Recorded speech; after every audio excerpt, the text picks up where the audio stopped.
Welcome back to Lush Life, No Labels. I'm Michelle, and I have a very special guest joining me on this week's podcast episode. Guest, would you like to introduce yourself? Hi, my name's Alicia.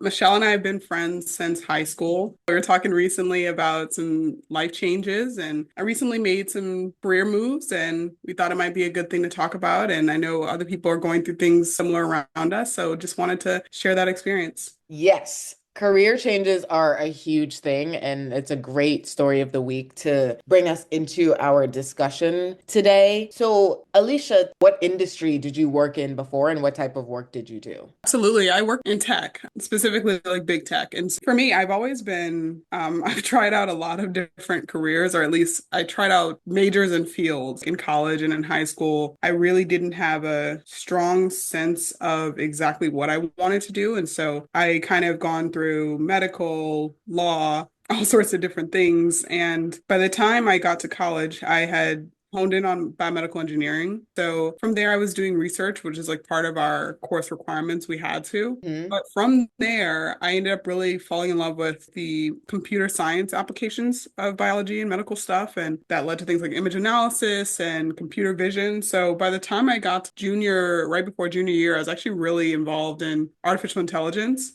Mhm. And just looking at, I'm a very practical person, like in terms of career. And so just looking at like earning potential and stuff, I thought it might make sense for me to just go really strong into the artificial intelligence piece and maybe just have the medical stuff or the biomedical stuff maybe as like a minor. And so that's what I did actually. My roommate at the time was an applied math major. We already were taking a bunch of classes together just as part of engineering. And so I actually switched to applied math, which if you don't know, it's sort of like a liberal arts I degree, don't but know it. for yeah, it's like liberal arts for quantitative. So you take statistics, you take computer science, you take quote unquote pure math, that sort of thing. And then you can choose your minors, what you want to apply it to. And so even though this is a late switch, it was my junior year that I made this change in my major because it was so close to engineering, like a lot of the credits crossed over. But I felt really good about that transition career wise. And I ended up doing an internship in the research division of a tech company, basically. So I had that internship. And then up until I left a couple months ago, I had been there for almost 7 years. I think that's great. You had a pretty long tenure there. What led to the transition after such a long time to what you're doing today? It's so funny you said that too, because I think it's super common in tech too for people to leave a lot. So a lot Mhm. of people who were sort of my peers age-wise would come and go, and friends who were in the same industry, see them stay at a company and they'd be like, "Oh, you're still there." So I did in some ways feel that. I'm a pretty stable person. So back in the days of, oh, you stay with this company for 35 years and retire, I think that probably more suits me. But nowadays it's different. Like dynamics both for like workers and employers are different. Not the sense of loyalty there. So even though I wasn't moving every 2 years, I did see in my mind, okay, eventually I am going to leave. What would that next step be? Mhm. What ended up making it happen this time was I was starting to get, I would say, like curious on the job market. As I mentioned before, like first time I ever programmed was 19, sophomore year of college. And a lot of other people had been doing it since they were four or something. And I was just doing for an engineering class. And it felt like really unnatural to me, frankly, and like found it really challenging. And I went out of my way to learn how to do it and to push myself and take on different jobs and research opportunities that would give me that experience. But all of a sudden, working at a big tech company, I felt somewhat insecure about that. There's like confidence in sense like, oh, I got the job, but also, can I do this job well? I had come from a research background as well. So it's like, can I be a software engineer? Can I build stuff for products? And when you're working in a big tech company, like these are products that are going to be used by millions of people and like really top tier companies. So there's a lot of insecurity there. But by this time, I had become a senior engineer. And that's sort of in the industry, that's sort of like a terminal position in the sense that you see people who are senior engineers in their 40s, their 50s. Once you reach that point, it's like a very respected level and you basically can stay there. You certainly can move beyond that, but there's certainly no shame if you don't. And it gave me a feeling of like, hey, I mastered this. I can do this. I got to this level. Along with that, financially, I felt secure. It didn't come from Important. money. Yes, it's very important. For some people, it's not, and I get that, but that was always a really important thing for me. I didn't come from a background of a lot of money. I knew I had financial responsibilities to my family. And so before moving from a pretty comfortable position, Mhm. not that I was thinking of taking a pay cut or anything, but just it can feel a little scary to make that shift. But I felt like, okay, accomplishment wise, I feel there. I feel confident in my abilities to replicate the same success somewhere else. And Mhm. then financially, I feel comfortable to make this move. Yeah, I'm glad you actually brought up that piece because for the listener, it's important to think about what are your priorities when it comes to your job and what Yeah. are the key things that are most important to you because you do want to make sure that when you're looking at these companies that you keep that in mind. Even though the job market is crazy right now, I think it's important that we know what we prioritize, especially if we have more than one option for what we are moving into. Alicia, when you were making that change, was there anything that you did to prepare, or did you just get your resume and start applying? Like I said, I kind of knew from the start that I wasn't, when I started the first job out of college, I wasn't going to stay there forever. And I had seen someone mention writing a brag document and keeping track of that, which is basically, Oh. yeah, it's actually really cool. It's basically when something happens at work, like an accomplishment, Mhm. while it's fresh in your mind, right after you do it, write down the problem. How did I solve it? What are sort of basically like if you do performance reviews at work, almost a Mhm. copy and paste of that. If you wanted to get a promotion or you wanted to show someone this is what I accomplished, like down everything that you need there. And Mhm. also like conflict, right? What bad things happened and were you able to resolve them? Oh Because yeah, that's a good, you get good answers for your interview questions. Mhm. exactly. That's ultimately what it's all for. And you forget, time passes, it becomes foggy. So it's good to do it right then. So I had been keeping track of that. My manager will email me my performance review or whatever it is, Yes. and I will always send it to my personal email so that I have it for me. That's a Yeah, great that's perfect. It's perfect. It's basically the same thing. So yeah, whatever helps people. But that I had always been doing. And so then just looking at that and be like, oh yeah, I did that. I did that. And the second thing is like anyone who works in as a software engineer, familiar with our interview prep, our technical interview prep is quite frustrating. Logic, math problems that you have to solve on the spot. And there's a wide range of topics, usually that you haven't really interacted with since college. It can be like sort of cramming to study. So that's frustrating. I had to devote probably a few hours a day to doing that, maybe 2 months leading up. And then like what you mentioned about like thinking through like what you want out of a job and like how to really figure that out. There was a book that was recommended to me by a friend called Job Moves. And the authors are Bernstein, Horn, and Moesta. one. And they actually go through if you're kind of thinking of making a job change, you really want to make sure the move you make is better than the one that because you don't want to move out of impulse and then be like, oh, This I sucks this more than the previous one. yeah, Yeah, exactly. it's always my fear. So they go through some really good exercises just to get you to really narrow down like, okay, what is it I'm looking for? And then also make sure that the job that you want Oh, is I along gotta those look at lines. that. Yeah, I'll just give you my copy. But yeah, so there's that. And then, for me, the job that I moved to, like Michelle said, I'm still a software engineer. I'm still working in AI, but I moved from like a big tech company to actually now I work in sports. Hmm. And You do. I so want to get some free tickets. yeah, and I do get free tickets. For that, almost had been preparing and didn't know. Just a hobby of mine, something that Mhm. I love. I spend a lot of time watching sports, this is football and basketball. So actually had started a YouTube channel last year during the WNBA season. And I was analyzing games and things like that. And that was just sort of for the fun of it. So there were different things that I was just doing in my free time that actually prepared me really well for this role because when I interviewed, it was a lot about technical knowledge, but also a lot of my interviewers were like, okay, well, how much of a sports fan are you? Because they want people who know what they're doing. 'Cause just like any sort of data, you need to understand if what you're looking at makes sense. You need to understand your outputs. And if you don't really get sports, the specific sport, then it's kind of hard to do that. So I had sort of been preparing in that way without knowing it. Yeah, that's great. And it's actually you said something interesting about how obviously you had the technical knowledge from your previous role, but it was also partially a hobby that you did that turned into this new job opportunity that you have. In my last episode, I talked about hobbies and side hustles. Hmm. And part of it was talking about how do you turn a hobby into a side hustle and vice versa. So it's great that you were able to actually apply your hobby to now your current position. My main hustle, yeah. Yeah, your main hustle, exactly. Yeah, and it's funny because as a kid, people say like, "Oh, do what you love," and as you both touched on earlier, we didn't really have that sort of privilege growing up thinking about things. It's sort of like, let's be practical about it, Mhm. and Yeah, sometimes those things I wanted to be a overlap. history. I wanted to do history. And then my mom Same, was like, same. no, immigrants, girl, we don't have any money. You need to go into science. And that's exactly what I did. Absolutely. I probably if I could go back and just like choose purely like what my heart wanted at the time, I probably would have done like history and government like double major or something like that. For at least a good portion of the intent of college and purpose of college is to prepare you for a career and to make money. So I changed things and I'm very happy I did. But all that to say that I always kind of ignored that advice. It was just like, yeah, I'm just gonna do something that makes money, like that I'm good enough at Mhm. and that like I don't hate, and that makes me like a good living. Mhm. And so I actually never expected to be at a place in my career where I'd be like, oh, I already accomplished this at like a big general tech company. I feel like, okay, I had done that. If I ever want to go back to that, I can go back to that. Mhm. Now, this is like fun part. I'm entering sort of the middle age, the middle of my career. And so We're not middle aged, goodness. We're very we're young. good. We're getting there. We'll take that one offline. For me, it was like, okay, this is a good time to do that, this opportunity. And when I saw, I was just looking generally for job opportunity. I wasn't looking for something specifically in sports. But when I saw this job come up, I was like, oh wow, because those jobs don't come up often. Being able to do serious tech in a sports league is a very rare opportunity.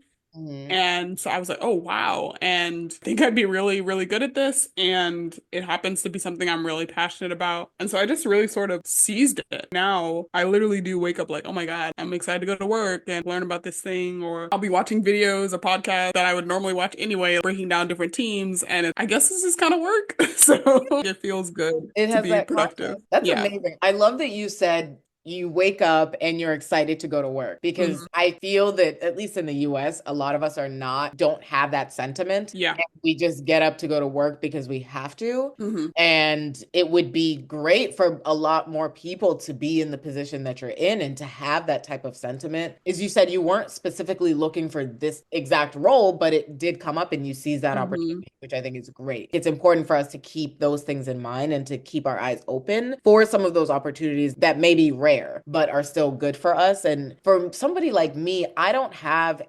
oh, this is my dream job. And you mentioned this before, how you are more likely to stay longer at a job. I don't think that's the same thing for me, but I like to learn things. And if once I get to a point at a job where I feel like I'm no longer learning, I'm ready to move Yeah. to another Yeah. position. I'm ready to, it just, because then I'm bored with it. I want something else. And Hmm. maybe that's why I've changed jobs so frequently. Well, I did change jobs frequently because of toxicity in the workplace, Yeah. but I also changed jobs because I wasn't learning. And so it's like, it's toxic here and I'm not learning anything. I'm done. I think that I'm probably going to be somebody who maybe switches frequently, or if I find a company that I like, maybe I can just switch positions or switch departments Hmm. it so that I continue that learning piece because that's really the thing that makes me want to go to work every day is if there's something new to learn. Were there any challenges or unexpected things in your new position? Oh man. Um, well, there were some expected ones, like you mentioned, intellectual, like being challenged. And that was one of my motivations I didn't mention at the beginning, but that was one of my motivations looking for a new job. Again, once you've been in a place for a long time, I had become a subject matter expert on a lot of things. Ego-wise, it's a nice feeling, but day to day, it's just like, okay, I'm just going to work, like doing this thing, and there's not too much new going on. But one welcome challenge from work has been that it's like, oh, wow, that's a problem that I don't know how to solve yet, or something new that I need to learn or go deeper into. So those are welcome challenges. Unexpected, one would be the amount of freedom that I have. So some of it I think I've earned just through doing well at my previous job, being reliable, and, that sort of thing, building up a resume that my new boss could be like, okay, I trust you to do this thing. I'm also remote, so she really has to trust I me because love that. That is I had my own office since I started, which was really nice. So I never had to listen to other people. But then once post COVID, we went remote and then came back. And then they took away our offices and we had to be just with each other. And like you said, then you're hearing everybody's business. People are bringing their children and their children at the, I was like, mm-mm. No, I don't like it. So my boss has never even physically seen me. But early on, I just took even little tasks very, very seriously. And I think that built up some good trust. But then the freedom also on what to do. So just trusting my technical judgment. I was looking at something and I was like, okay, what could we do for the playoffs? Like we should maybe playoffs. That's the final. I know. yeah, exactly. For sports leagues, obviously, any sports league, that's when you get the most viewers and things like that. And you want to be able to inform people about what's going on. You find that when people are more informed about the stakes of the game, and basically, sports is just a big narrative. It's a big story. It's a big drama. Sometimes it's like a tragedy, sometimes it's a comedy, but ultimately, that's what it is. And one thing that AI has the power to do really well is storytelling and structured storytelling. And so I had this idea about just like sort of riffing yesterday at work. I'm like, oh, well, for the playoffs, we should find a way to incorporate what's going on in the series and be able to tell a story and change the tone based on whether the score is 3-1 or 4-0, whatever. And as I was talking, my boss was like, oh yeah, go try it. So it's just very much, oh, okay, like, I just really have the freedom to just try something end to end. And it's not about, oh, did it work or did it not work? It's just sort of explore that, go down that rabbit hole if you want to. And if something cool comes out of it, then it's more than worth it. If not, it's sort of a freedom to fail sort of space. So I wasn't expecting how research and development the job can feel. We do have a product that, people use and things like that, but that's a really nice aspect. There haven't been any unexpected like negative surprises yet. Mhm. Knock on That's good. wood. But yeah, so far it's been good stuff. That's awesome. So, any advice for our listeners regarding career changes in terms of moving industries or just moving companies?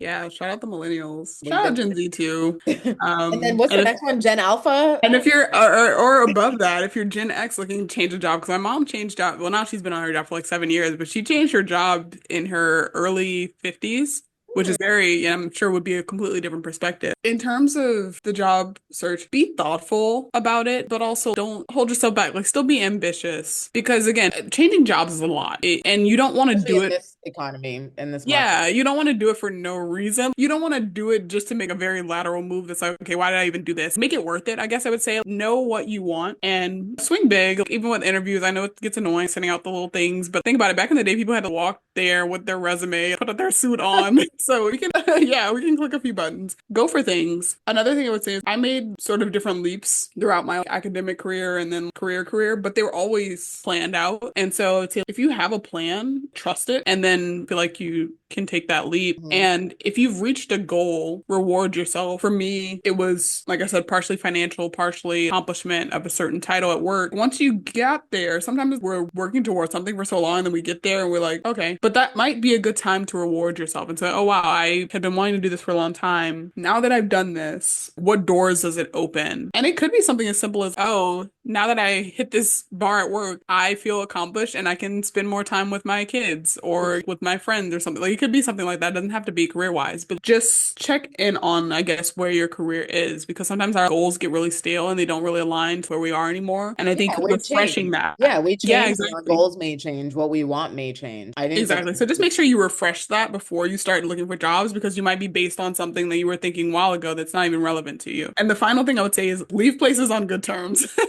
If you're like, I think like don't up burn until bridges. yes, don't burn bridges. I mean, up until the day I left, none of my, outside of one coworker who I was close with, no one could tell I was leaving. My work did not drop off. It wasn't like, Mhm. oh, where is she? And as I was leaving, my boss, my skip level, all the people above me wanted me to stay. Mhm. And as I was leaving, we're very much, hey, if you want to come back, we'd be happy to have you. And Aw. that feels really nice, but it's also because I built good relationships with those people. Mhm. And when I was feeling like I wanted to leave, and just the normal frustrations that come with work, I never communicated it to anyone, and I just kept my like standard of One thing work. about me, I will keep my personal business to myself in public. Exactly. And so I think that there's like there's a good middle ground between being personable with people at work and even having friends at work, but also keeping things professional to a way that even when you're unhappy overall, you can do it in a civil and professional way. And if you ever want to boomerang is what we call it in tech industry. I don't know if broader corporate uses that, but if you want to boomerang or you don't know where people will end up, people might end up in the same job as you or your next job. They might be That working. happened to me recently. Somebody that I worked with at a job before I went to business school is now at my current job.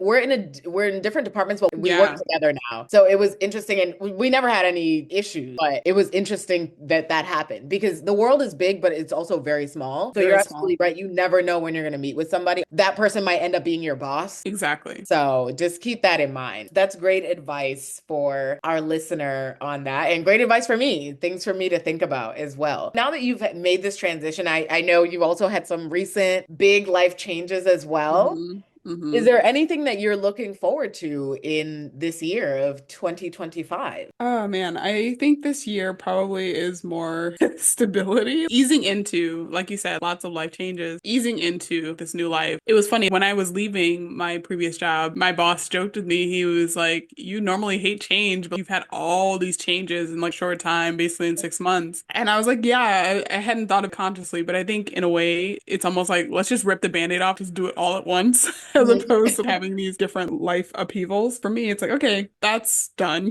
That was a wild year. Honestly, 2024 is a bit of a blur for me. And I started this new job in January, so basically, I basically consider that 2024. So this year for me, I think is more, okay, let's settle into this new life, make whatever adjustments I need to make and just sort of really enjoy it and not do too much. Yeah, I love that. And you mentioned hobbies earlier and how you had a YouTube that you run. Mhm. Now that you're in the industry, are you planning to continue with that hobby? It's so funny.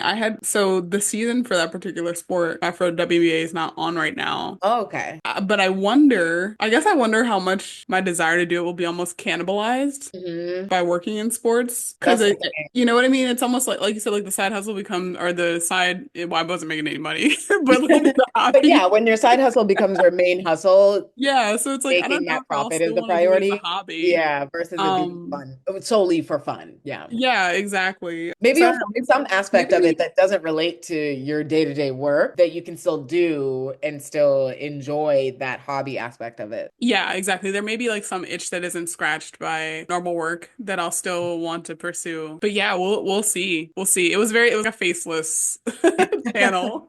Very much just analysis. I don't know, I have probably 13 subscribers or something. That's good It was though.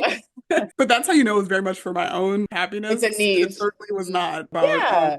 I think money it's and great. fame. I think it's great, right? It's good to have those outlets to explore our passions and explore things that we want to outside of our main gig. So Yeah, I think it's great. 13 subscribers is more than one, okay? So absolutely. you're doing great. Well, two of them are my husband, but I think Well, okay. We he's love a very supportive supportive. He husband, gets like two okay? different Gmail We love a accounts. supportive husband here.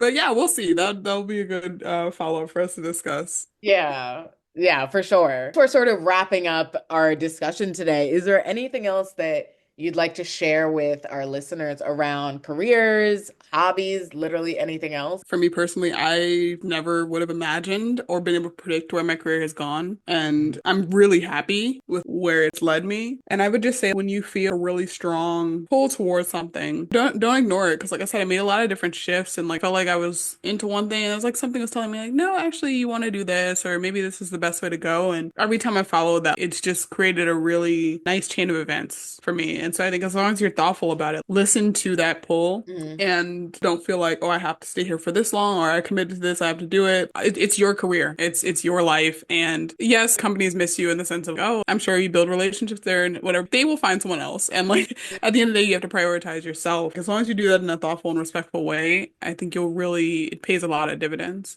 I completely agree. One of the things that I try to convey to my listeners in any of these topics or episodes is that we are in charge of our lives. Hmm. Your boss is not in charge of your life. Whether they promote you or not, they are still not in charge of your life. You can promote yourself. You can Yes. apply. If you are not promoted, you can apply to a different job for that higher position and get that and Yeah. move. So never forget that you are the person who's in charge of your life. If there's a certain position that you want to be in, new skills that you want to learn, it's up to us to take that on, whether or not our current company provides those opportunities or not. And sometimes when we're in these jobs, I do think we lose sight of that and we feel like, oh, I don't have any power here. It's all up to them. It's really not. So it's a great point that you brought up. I do want to make sure that the listener keeps that in mind as well, that we are in charge of ourselves as part of being an adult, right? You do have a desire to shift roles or industries, figure out what you need to do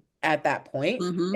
and think about what is the first step that I need to do in order to make this change that I want to make for myself. And then figure out what timeline is most appropriate for you. Maybe you're not ready right now. Maybe you'll be ready in a year. Maybe you'll be ready in a few months. It's important just to have those questions in your head and to write those down. When I think when we write things down, it becomes more real for us. Absolutely. And that's something that I do a lot. I just write down notes, even if it's just on my phone. It's putting me closer to that goal once Hmm. it's on paper. So definitely encourage that for the listener. As we wrap up here, Alicia, you mentioned you have a YouTube page. Would you like to tell us that page so people can go and listen and subscribe? Yeah, if you want to be my 14th subscriber, my YouTube is WNBA underscore tracker or WNBA tracker. There's like an archive of videos there now. I'll add some more eventually. Just to wrap up and second what you said, we're all the authors of our lush life and just make sure that you're doing the writing and you're not just letting your company or societal expectations, all that sort of thing, just take you on a journey and create that life for you because only you really know what that lush means to you. And with my career move, I feel like I've taken one step closer into that lush life. So it feels really nice. Awesome. Thank you. Thank you again, listener, for listening to Lush Life No Labels. Like and subscribe. And you can also follow me on Instagram for updates on new episodes at Lush Life No Labels underscore pod. Thank you to my guest as well for joining us on this episode. And we hope to see you again. And we hope to hear from you again. Absolutely, Michelle. Thanks so much. Always great to talk with you. Bye bye.